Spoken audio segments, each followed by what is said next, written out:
Continuamos en Proeconomía y Finanzas y seguimos conversando con el economista Wildo González.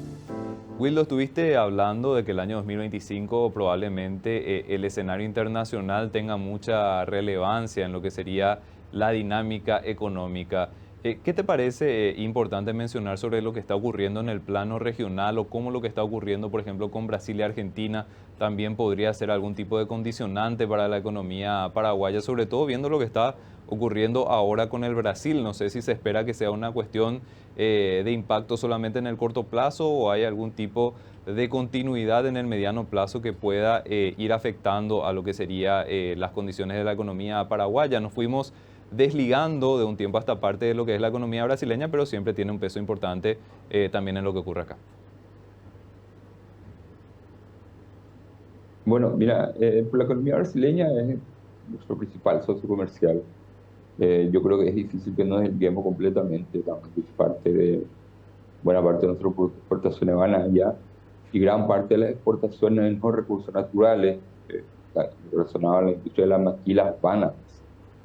Entonces lo que pasa a Brasil es algo que nos afecta bastante.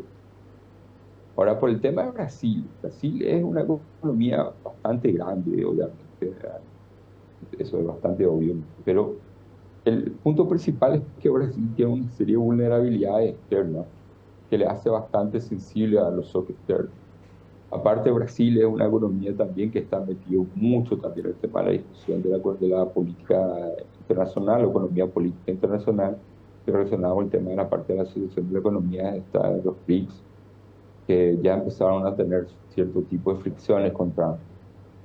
También probablemente ellos tienen una agenda más diplomática bastante fuerte, Brasil es bastante fuerte diplomáticamente, y hay que ver cómo ellos terminan manejando este roce que va a haber entre Estados Unidos y China, porque son sus principales socios comerciales de Brasil.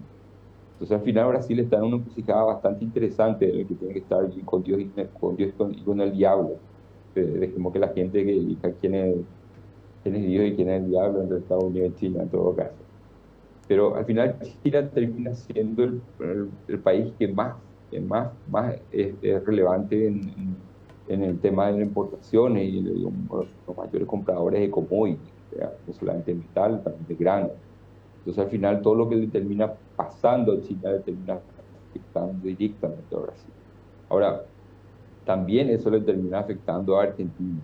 Ahora, Argentina está en una situación bien peculiar en la que ellos están en pleno proceso de ajuste, liberación de precios y sinceramiento en el mercado cambiario que le está haciendo bastante atractivo ahora a los mercados financieros internacionales, y eso hace que los flujos de capitales fluyan con más intensidad a Argentina en busca de retornos elevados, probablemente esperando que el tipo de cambio se mantenga o baje un poquito más, que eso más o menos en términos como eh, financieros le dicen carry trade, que probablemente te habrá escuchado, que eso simplemente implica terminar invirtiendo o tomar una moneda, tu costo de financiamiento en una moneda extranjera, y te vas a otro país que tiene la tasa más alta y tenés una trayectoria esperada de tipo de cambio que te puede dar incluso más retorno en tu activo financiero.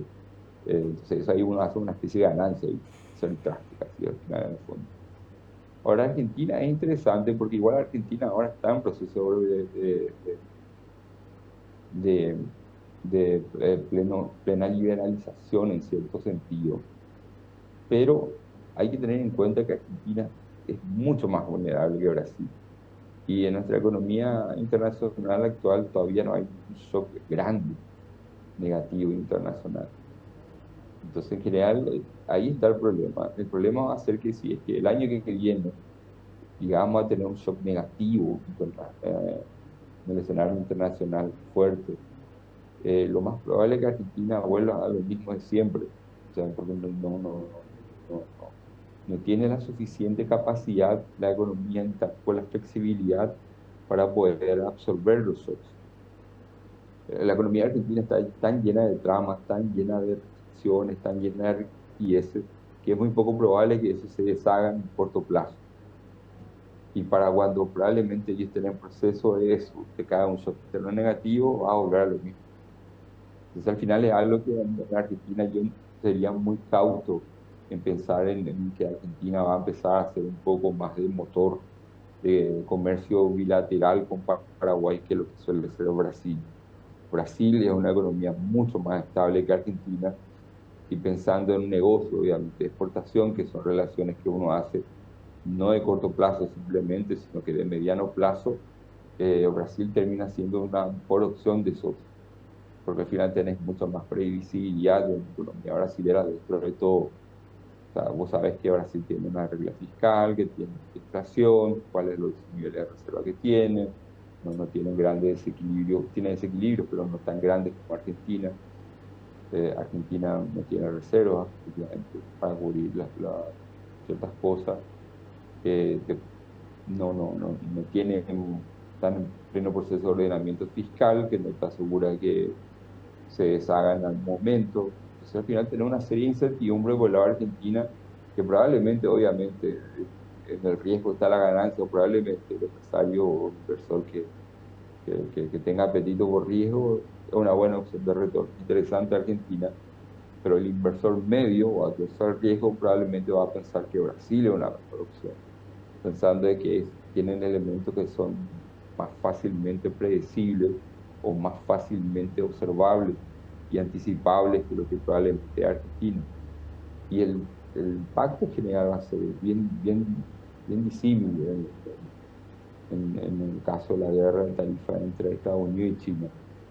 Porque puede llegar a un punto también en el que hay ciertos tipos de restricciones y tarifas o restricciones de importación pueden terminar afectando de manera positiva a la región. Eso es un escenario también factible, que de hecho eso a todos nos puede afectar, incluso a Paraguay nos puede afectar de manera positiva, pensando que Estados Unidos también es uno de los principales exportadores de soja. Pensemos que Estados Unidos le pone unas restricciones a las importaciones de los bienes chinos, los chinos reaccionan con una restricción a la importación de bienes agrícolas a Estados Unidos para matarle directamente a la parte de los productores agrícolas, que es una zona súper sensible para los americanos. Se golpea a ellos y tienen malas exportaciones a China, y China empieza a bajar a importar soja de acá, de Sudamérica. Y ahí probablemente pueda pasar que se pueda llegar a de- desligar, o sea, puede haber no arbitraje completo entre el precio de la soja acá en Sudamérica y el precio de la soja en Chicago. El precio de la soja en Chicago altamente probable está más bajo en respuesta a la restricción de importación, y el precio de la soja acá probablemente sea más alto por un incremento en la cantidad de importaciones que hace China en este sector, en este lado de la economía. Entonces, si te fijas en una serie de comentarios, en una serie de minutos, lo- lo- los elementos para el 2025 son tanto positivos como negativos, pero al final lo que termina prevaleciendo es la incertidumbre. Y eso es algo que probablemente, si es que la gente se fija en mediciones de incertidumbre y previo al, al COVID y otra serie de cosas, el periodo en que la economía internacional tuvo más incertidumbre fue en el último periodo de Trump, cuando Trump empezó a tener la mini guerra de tarifas con China.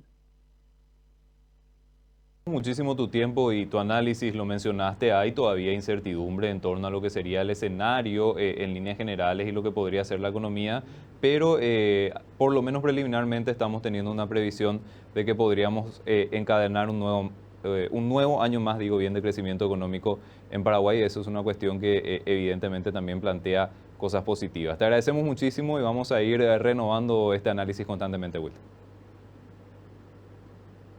Gracias, Eduardo, y un saludo a la Tel Aviv.